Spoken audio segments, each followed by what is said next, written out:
Genesis, chapter 11, 1-32. The whole earth was of one language and of one speech. As they traveled east, they found a plain in the land of Shinar, and they lived there. They said to one another, "Come, let's make bricks and burn them thoroughly." They had brick for stone, and they used tar for mortar. They said, "Come, let's build ourselves a city, and a tower whose top reaches to the sky, and let's make a name for ourselves, lest we be scattered abroad on the surface of the whole earth." Yahweh came down to see the city and the tower, which the children of men built. Yahweh said, "Behold, they are one people, and they all have one language, and this is what they begin to do. Now nothing will be withheld from them which they intend to do.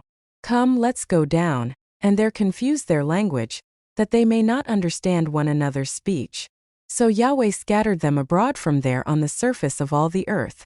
They stopped building the city. Therefore its name was called Babel, because there Yahweh confused the language of all the earth. From there Yahweh scattered them abroad on the surface of all the earth. This is the history of the generations of Shem.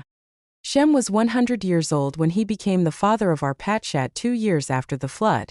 Shem lived 500 years after he became the father of Arpachshad, and became the father of more sons and daughters. Arpachshad lived 35 years and became the father of Shelah. Arpachshad lived 403 years after he became the father of Shelah, and became the father of more sons and daughters. Shelah lived 30 years, and became the father of Eber. Shelah lived 403 years after he became the father of Eber, and became the father of more sons and daughters. Eber lived 34 years, and became the father of Peleg. Eber lived 430 years after he became the father of Peleg, and became the father of more sons and daughters. Peleg lived 30 years, and became the father of Reu. Peleg lived 209 years after he became the father of Reu, and became the father of more sons and daughters. Reu lived 32 years, and became the father of Serug. Reu lived 207 years after he became the father of Serug, and became the father of more sons and daughters. Serug lived 30 years, and became the father of Nahor. Serug lived 200 years after he became the father of Nahor, and became the father of more sons and daughters. Nahor lived 29 years, and became the father of Terah. Nahor lived 119 years after he became the father of Terah, and became the father of more sons and daughters.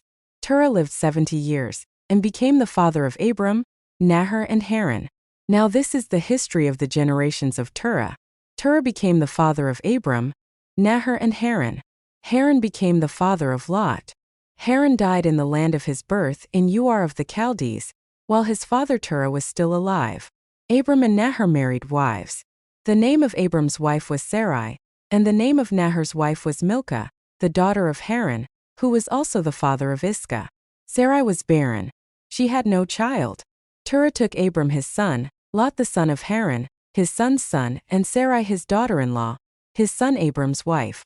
They went from Ur of the Chaldees, to go into the land of Canaan. They came to Haran and lived there. The days of Terah were 205 years. Terah died in Haran. Amen.